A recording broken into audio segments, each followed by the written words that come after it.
Hi, I'm Dennis Gage. Thanks for tuning in to My Classic Car, home of the certified car nut.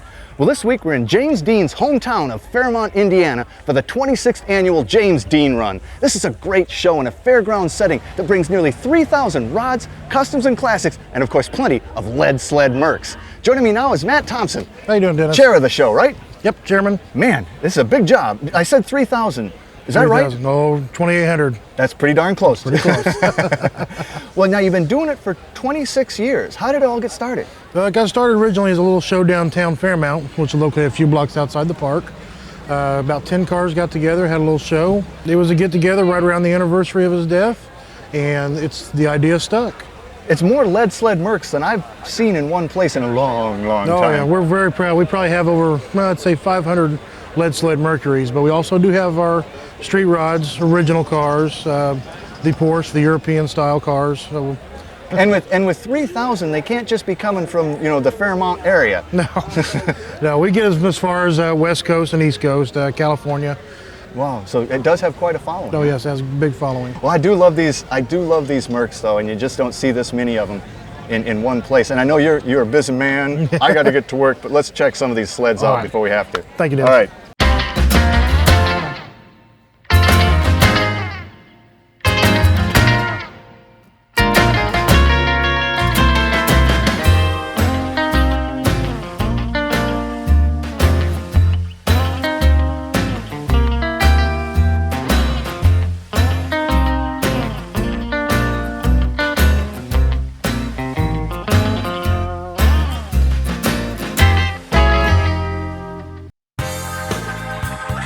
Welcome back to My Classic Car and the James Dean Run.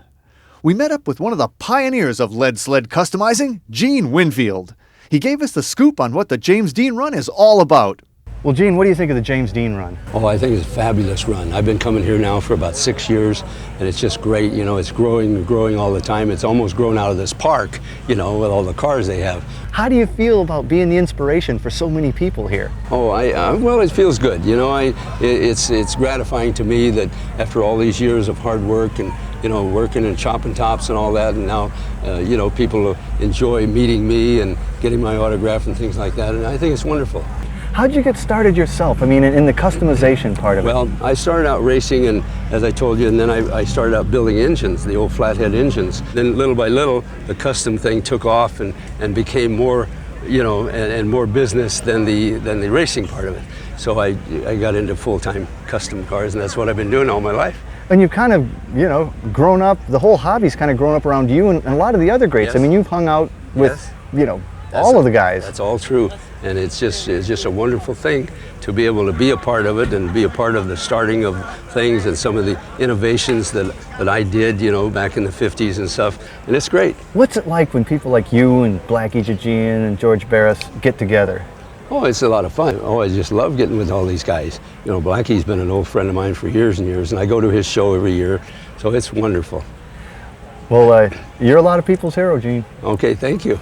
And it's really good to be here at the James Dean, and it's nice to see you again, Dennis. Thank you. Gene is a true legend in the custom world, and this next ride shows some of his influence. Well, Mike, this is an absolutely beautiful ride, and what would the James Dean Run be without a bunch of lead sled Mercs? It's about Mercs. It's about Mercs, isn't it? Yeah. Well, it's a gorgeous car, and it's really yellow. It's what is the color? It's canary yellow. She's sitting awful low. Yeah, it's got air ride on it. Serious chop. And you got a lot of other kind of classic customizer tricks. You got the sweep spear, side molding. Buick side trim. These spears down on the side in the scoop are 57 Buick. Oh, is that what they are? Okay. Yeah, they're just flipped around backwards. Okay. Use them for spears. I like how you got your lake pipes coming out and they're kind of molded in up there at the front. That's a nice touch. You didn't leave much of a windshield here. No, it's kind of hard to see out of. You got to be careful. But I love how you carried the yellow and white through into the interior. Yeah, it's a fine upholstery. And what a wild dash. That's no Merc dash. No, it's a 53 Olds dash. Is we that had to what it go to is? the junkyard and cut that out. Man, but you kept a very clean theme in the whole thing. This is an extremely clean job of this. Customs need to be smooth, you know. Yeah. Got the Caddy air cleaner. What's your engine? It's 350 Chevy engine with a 350 transmission. But you got a lot of other stuff. I mean, the classic DeSoto grill. Those are getting hard to find. They are. Well, she's a beautiful car. And was it great working this project with your dad? Oh yeah, we have an absolute blast. Hey, Mike, great work, buddy. Thanks a lot. I appreciate it. Still ahead, we'll look at a really ratty rat rod and a custom 51 Ford with a cool story. Welcome back to My Classic Car. We're going this real cream puff here. Very nice. I love what you've done with it. Thank you. And you built this baby yourself, did you? No, it's a product of a couple friends of mine. We put it together. It's a 36 Dodge cab and bed with a chassis that's been hand fabricated, parts of speed shop equipment and so forth. So, I mean, I see, you built it to drive it. You got front disc brakes. Right, disc brakes in the front and drum in the back. It has a Chrysler rear end. Oldsmobile engine? No, it's a Chevy small block. Just put the valve covers on it to give it that look of the nostalgic. Yeah. Because those are original covers, right? Those are original from an Oldsmobile engine. Offie manifold? Offie manifold, and it's a Holley carburetor, double pump. The air intake is off of a Chevy 6-cylinder. A little bit of everything. A little bit of everything, just to give it the nostalgic hot rod look. And you've carried the same, pristine theme through to the interior, have you? To the interior. Yes, that's lovely. Just the old gauges. Is that the original steering wheel, though? No, it's out of a 40s Chrysler product. Oh, okay. Just a blanket for the seat covers well, right of course, now. But of course. And then back here, you can you can certainly work on it easy enough. And work on it plenty. What all we have here? This is a kicked up rear end out of Jegs Speed. Oh, uh-huh. We have a Chrysler 8 3/4 rear end out of a 68 Satellite. We have a beer keg for a gas tank. It's I'm not going to say any product names. but it is a beer keg. It is a beer keg. And transmission cooler? Transmission coolers run in series, and we just have some added exhaust ductwork for added ventilation to bring some air back from the front. But do you drive it? I mean, I do drive it. I did not drive it here from St. Louis. Yeah, so you trailered this here. I did trailer it. Now that's really got to be something to see. I did see this coming off a trailer. I did get a lot of looks on the road, a lot of thumbs up, a lot of honks. The semi trucks were just driving me, off the road almost, looking at it. So, well, hey, very cool. Yeah. I'd love to see it on the road on the trailer. Yeah, maybe I'll pass you up there. Nice little 51 Ford here. Yes.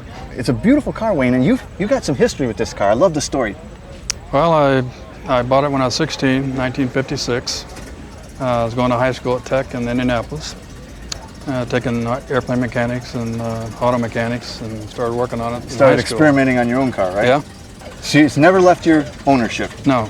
But you've owned this thing for 50 years. Yeah. Wow. So, what was it to begin with? It was a two-door sedan, Okay. 51 two-door sedan. But you've got a chop on it. Well, I did that in 1980. A real retro interior, too. Yeah, it's been around a long time. Yeah. And 58 Chev? Well, it's handmade. I got the idea from. That was your inspiration, though? Yeah, I actually did that in 1958. When the Chevys came out, I thought that was cool. So it's just. Your Ford needs that. Yeah, sheet metal and. And then back then, I mean, did you let it in? It's all lead work. Yeah. Man. I've since put a little bit of Bondo here and there to straighten it out. When I painted it in 1980. When I first saw it, I figured, okay, Packard taillights. But then I looked, I'm like, no, that's a 56 Lincoln. That really looks good, and you don't want to break those. No, that's true. Very expensive. Wild bumper, you did that too? Yeah, that's all rolled sheet metal. Made the grill out of tubing from conduit. Got it plated. Man. Pancaked the trunk. You are a creative guy. Now, you don't have the old flathead under the hood, do you? No. No? Can we have a look at what's there? Sure. That's wow, firepower? Early Chrysler Hemi, yeah. Holy cow! Is that what's a 392? Actually, this is the first one they made. It was a 1953 331. And obviously, this thing is the real deal. It works. It runs. It. I've had it all over the Midwest. Headlights? 59 Chevys. 59 Chevys. The buckets are. I canted them, and then this is all round rod and sheet metal. And lead, right? And lead. All lead. Wow. This 57 Plymouth lower splash pan, a 50 Merc upper pan. Well, when you got 50 years, you can try things out. Yeah, right. Yeah. Well, hey, man, I think this is a great car, and it's got a great Thank you very history. much. Appreciate Thanks a lot. Thank you. Stay close. We'll check out a Frankenstein Rod and a knockout Roadster. Welcome back to My Classic Car. Well, it's a pretty cool ride here. What are we looking at? Well, it started out as a 1929 DeSoto. Man, there weren't many of those. No, it was a four-door sedan. Caddy engine? Nah, it's really a little 327 Chevy. I took a set of early 50 Caddy valve covers and cut the top off of it, and Dave Pleasant welded everything together for me. And Man, I put yeah, it's really cool. You got me, I tell you. Yeah. So what else? I mean, okay, so it's a Chev engine with Caddy valve covers and air cleaner. How about the dash and everything? Took a 40 dash, redone it a little bit, put a 54 cluster in it with a 48 wheel, a 50 ring, and a 40 column. So it's a Frankenstein. It's a Frankenstein. And your seat? Seats out of a 32 Ford. And then how about the back seat? Plywood. Plywood. Why not? Plywood. But you know, this was a big car. Yeah, it was a four-door sedan. And like I say, we kind of cut the top off of it and re-braced everything where it's real nice and solid, and it goes down the road like a dream being a long wheelbase like that. Oh yeah, it's got it. It goes real good. Yeah. Well, cool, way cool car. And again, I mean, 29 DeSoto, you don't see these babies. No, you don't at all. I love the long wheelbase. I love the Von Dutch striping and stuff. Yeah. Satin paint. Nice Satin job, man. paint. Thank you very much. Thank you, man. Oh man, Scott, this is a beautiful car, and the color's an absolute knockout. Thank you. That's Sherwin-Williams Honeydew Pearl. Honeydew Pearl. With a gold overlay. Oh man, it's fine. Now, it's a fiberglass car, right? Yes, it is. It's a Fairlane body. Okay, 36 Roadster. Man, so what all's it got? I mean, she's sitting pretty low, Yeah, low down. it's air ride all the way around, all four corners independent, air ride technologies, super ride heights front end, Roy Brizio bumpers, 350 turbo, 4-link rear, Harley Davidson tailpipes. So it's really got all the goodies. Everything, Man, man, and does it ride pretty good? Yeah, you set it on 50 pounds in the rear and about 35 in the front, rides like a Cadillac. Boom, huh? Yep, sure Man, does. Stays plenty cool and everything? It runs about 109 degrees all the time, air on or off. It's just beautiful, you know, with the white walls and this color and those rear skirts. The rear fender skirts are killer. Yep, it's a killer car. Got a Duval windshield, Appleton spots, everything you need at James Dean. Everything you need at James Dean, Yes, sir. ain't that the truth? Yes, sir. What a wild interior, though. I mean, Yeah, it was done in California. Man. It took the sewer, from what I was told, 60 days to do it, to sew it. Had a quilting bee or something? Had a quilting contest or something. Yeah, but it's got television and CD and air and all the gauges, tilt, Man. rack and pinion front. I mean, it's a modern car. It is a modern car. Everything under it is nice underneath it is on top. No windows. No, it's a Roadster. Never had windows. Never had windows. But yeah, we have two tops for it. We have this and I have a Carson top also. Wow. And I have the hood sides and the hood for it, but it just looks way cool without it. And if you're gonna have a convertible, it's gotta come down. Yeah, oh man, absolutely. So I left that at home with the other one. Good for you. So, well, hey man, this is a great car. Thanks for bringing it here. Appreciate it. Thanks for coming. It's a true James Dean. Thank you. Ride. All right. Oh man, the James Dean run is awesome. There are fantastic cars here. You'll see everything, rods, customs, classics. You might even run into James Dean.